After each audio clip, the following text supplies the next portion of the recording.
and time. Guys, we need to come through. We have to talk about this. And I'm going to make this video a bit shorter. The reasons are I need this to move across the entire Zimbabwe. I'm also going to try to do some shorter videos and if I can, because it's time for us to really speak about things that matter than investing our times on the chaos and the nonsense that's going down on Facebook and TikTok as well. Very important. So Emmerson Mnangagwa has been caught red-handed. For some, Mnangagwa has a tendency of using fronts, or you call them runners, where he's hiding, but this time documents are out. He cannot escape. And you cannot ask those that voted for ZANU-PF, are you happy? Are you happy right now, considering that you anointed Emmerson Mnangagwa in 2023? Let's assume we consider what Azek said. Okay, are you happy right now with Emmerson Mnangagwa? I want to hear in the comment section. If you are happy, just tell me, no, I'm happy with Emmerson Mnangagwa. Are you guys happy with him? And his shenanigans, and I'm referring to the president of Zimbabwe.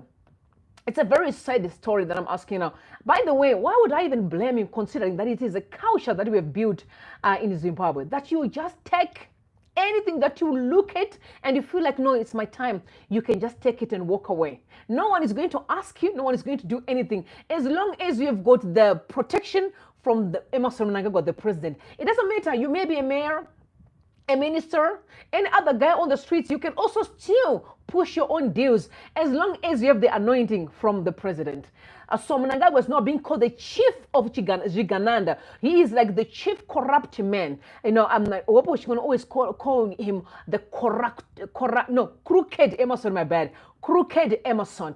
It's a very sad situation that we are looking at this morning. Now he's caught red-handed, tried to steal POSB. Do you remember him changed the name of Zimbabwe Sovereign Fund to Mutapa Sovereign Fund, and again raised a lot of eyebrows? Why are you changing? And he did not answer. This man makes moves but doesn't answer. But I'll go deeper a little bit later as you guys see the documents that are out here. It's a sad story and really sad to see. But once again, the culture, ZANU-PF created a culture of looting without no consequences.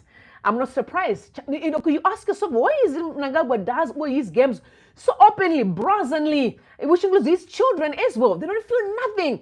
How can they not? When they saw the regime of Mugabe stored to the core, and today they're living large, gallivanting and spending money all they want, and no consequences. All right. So before I get into the details, if it's your first time to come across the channel, please subscribe. Make sure that you ring the bell so that at least every time I'm live, you will be robbed right here. And I say also shout out to my regulars. I can see a number of people just join us. More than 100 people. Just click the button. All right. Now, one of the things that I've always been pushing on, just thumbs up the video so that we move, push it to other people. They need to watch. Zimbabweans need to come to a conversation. We are tired of those that are just complaining in the background. No. Come through, let's converse. Zimbabwe is our country. As I mentioned earlier on, Mnangagwa has become now the chief of corruption in the country. Call it, said Chigananda Mnangagwa, sure, kushinga kuba bengre vanu, that is the POSB. He has been caught red-handed. Mnangagwa is the bishop of Zigananda. This is the Zimbabwean Kosaman.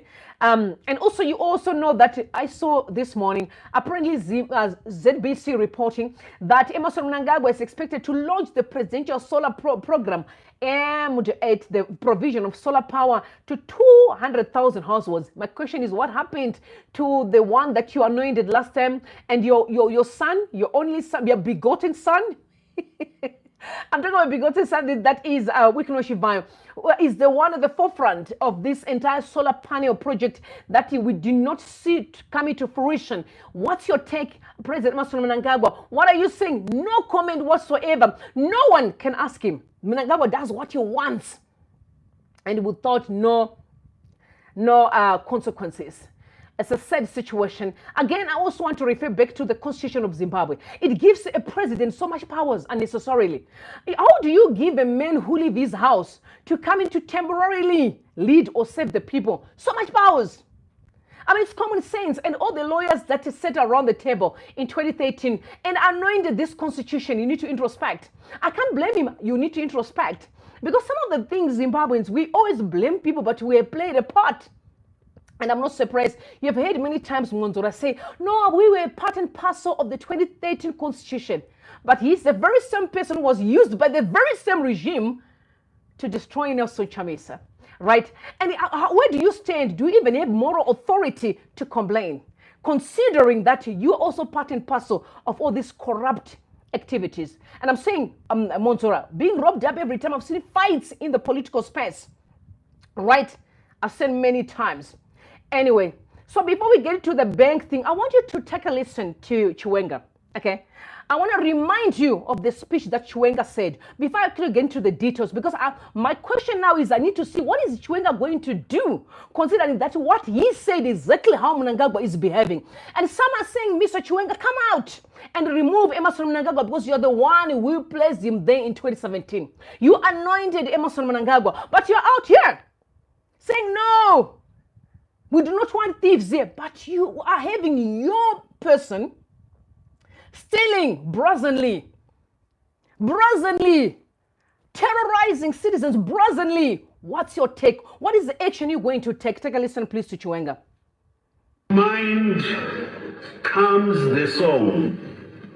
Tose tichaguta kumusha muzimbabwe yakasununguka.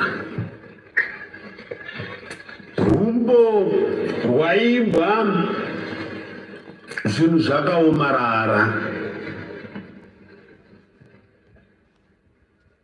It was a call which helped us endure hardships, indeed which gave us a glimpse of a brave new world we were all caving through shared sacrifices. We fought for a total Zimbabwe, fought for all its wealth, the minerals, the flora, the fauna, its cultures, its heritage, its identities, its beliefs. Indeed, we fought for its rise as a soaring great nation.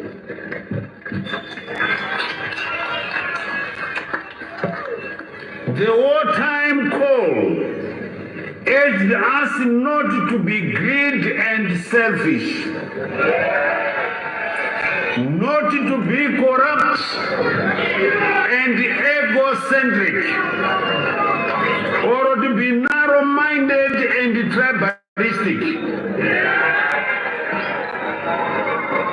We all swore to a shared future in which everyone had a place on the table, a place in the sun for a culture of equal opportunity where every Zimbabwean served in equal measure. Zveubvanzu kudya kwemhumi takazviramba.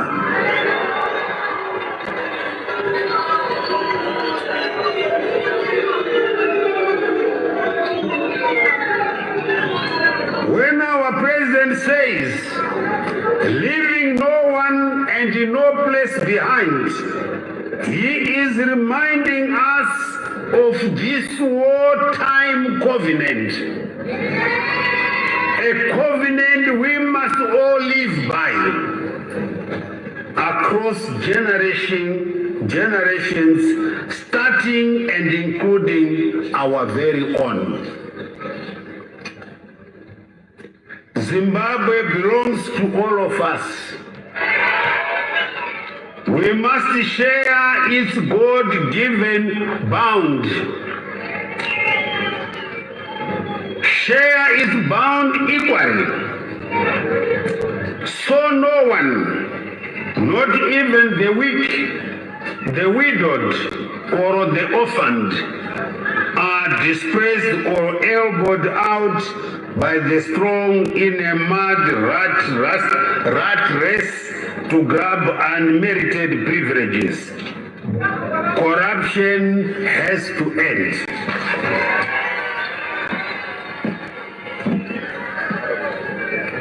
Just in so far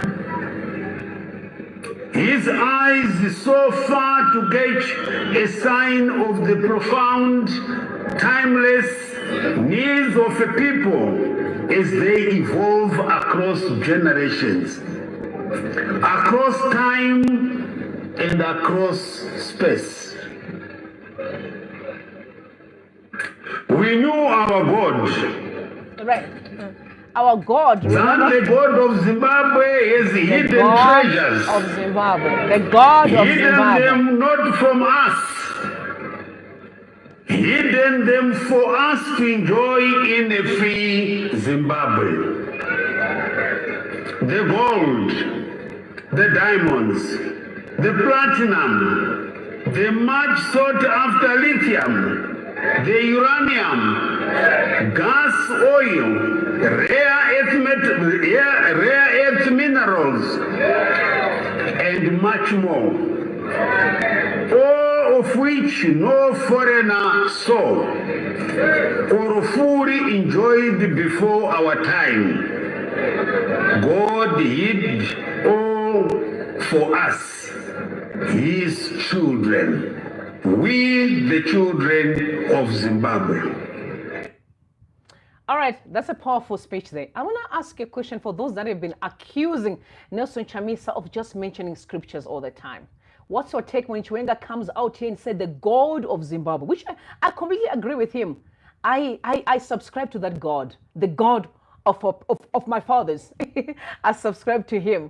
You know, so when you are accusing Chamisa of speaking scriptures, but when Chiwenga speaks about the God of our fathers, you agree with him. Where do you really belong? Where do you stand? Because there's something not right in our country. Is who say that? Do I align with the person? Do I support them? Do I, not is it the right thing to do? Am I standing on a principle? That's why I respect for Gaza. And by the way, the Gaza revolution is alive and well. Is alive and well. They're coming out with a signal. We are not going, I find this very easy. Do you know how much money Mnangagwa is investing? Trying so hard to silence the Gaza revolution.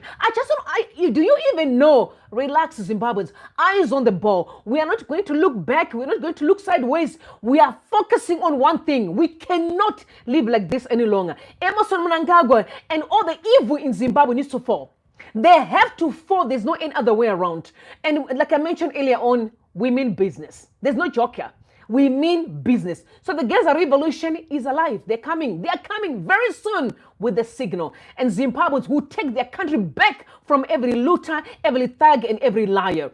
It's that time. And it is here. Now I want to read before I proceed to all the nitty-gritties of the POSB that Mnangagwa was almost stealing from the Zimbabwean people. Listen, the guy has stolen a lot of things in the country. He's known since years back. I mean, Jonathan Moy is out here and saying Mnangagwa is the most corrupt man, even the richest man in Zimbabwe. He's a multi-billionaire. But even with all the billions, no, you will never have enough. This guy's almost stealing the bank. Like the little things that is left in Zimbabwe. He wants everything to himself. Everything. But let me read what Hopo Chingono said, because I've got something to say about this. He said, why Mnangagwa and his criminals, cartels, and gangs are looting public funds in institutions. This is the state of the roads in most of Zimbabwe. I think you saw what is trending right now with Victoria Falls. The opposition went to sleep. It will wake up when it's time to fundraise for another fake election. They're silent about the looting of POSB. What then are they opposing other than issuing motivational quotes? Kungosimbisana pa Twitter chete, no robust pushback against what is clearly a looting spree resulting in infrastructure decay. You would be a fool to participate in an election in 2028. The opposition is quiet about reforms, the very reforms that would bring a free and fair election, it said. That is Hopo Chingono. I do agree with him as far as the reforms are concerned. But what I disagree with is I don't think there's anyone at this juncture who has the monopoly to the opposition party. There is no politics in Zimbabwe. We should never be able to fool ourselves and hoping to come up with a solution. There's no politics in our country. It's only Mnangagwa and his looting cartel that are looting and bleeding Zimbabwe to death. And the Zimbabwean people who are suffering. There's not any other way around. It's the criminal cartel that is looting and being blessed by Emmerson Mnangagwa and the Zimbabwean majority that are suffering. There is not any middle person. The middle class is dead as a dodo. anyone who's benefiting from Mnangagwa's criminal actions and his bodies and the rest of the people who are being bleeded to death by the very same criminals, no more middle class. So let us be, and there's no another person who's kind of claiming the opposition at the moment, none whatsoever. Yes, we have individuals. We have Chamisa, who's known for having people following him. It's known across the country. We also have other people who masquerade as opposition, but they actually work under Mnangagwa's regime. So let's not sell a lie to the Zimbabwean people. Let's say things as they are so that we find solutions to our problem. So now that we know we only have criminals that are bleeding Zimbabwe and the rest that are suffering, what we need to know is every Zimbabwean that is suffering is opposing Mnangagwa's criminal cartel. So there's no opposition, so which means where opposition is me and you, all of us, we have something against the criminals in the country. So we should never blame anyone. No, whoever is putting their tweets out there is their right to do so. Be it Chamisa, be it whoever, Monsora, anyone there are people that wanted to actually participate. Some of them are Kasukura, whoever it is. And I saw someone saying to me that, oh no, you are selling Kasukura. I'm not selling Kasukura. I've never and I will never be. Okay. Kasukura is a brother of mine whom I see and I know, and Kasukura he's got the right if he wants to come to politics. The question is, are you Zimbabweans going to vote for him? So it's not for me to decide who can be who I'm not. I'm just a Rumbi and I represent myself. My views are for me. Right? So you should never think that I can come in and say, no, I'm still representing Muso. So no, I was very clear on where I stood in 2023. I supported Nelson Chamisa, right? So please, guys, do not project your own views on me and try to drag me. No, what I'm saying is Kasukura is a Zimbabwean. If he wants to run as a political player, let him do. It's up to the Zimbabwean people to decide if they want him or not. But I can't anoint him or disanoint him. He's a Zimbabwean. He deserves to be in Zimbabwe. He deserves to do whatever he wants to do. If he breaks the law, let the law take its course against him. But I'm not the one that can either anoint or curse. No. So I want to say, instead of us passing the blame and blaming each other, it's time for us to hold hands and say, can we keep on accommodating criminals in our country when the country is bleeding to death? That's what we need to do, instead of pointing fingers and accusing each other, because Mnangagwa loves it when we do that, because now he hides behind all the accusations and the hatred that is so stupid. That's why we said hating another political person, another Zimbabwean who's also suffering under the regime of Mnangagwa is stupid. That's why we need to support Gaza. Gaza came out here and said very clearly on where they stand. Instead of us bashing, we might as well hold their hands and say, no, we believe in you. Say, how can we do away with evil in our country? But we are so much obsessed with hatred to a point where we lose focus on the most important part, fighting criminals who have bleeded Zimbabwe to death. Now I need to read now to get into the details of what's going on in the country. So TechMag, that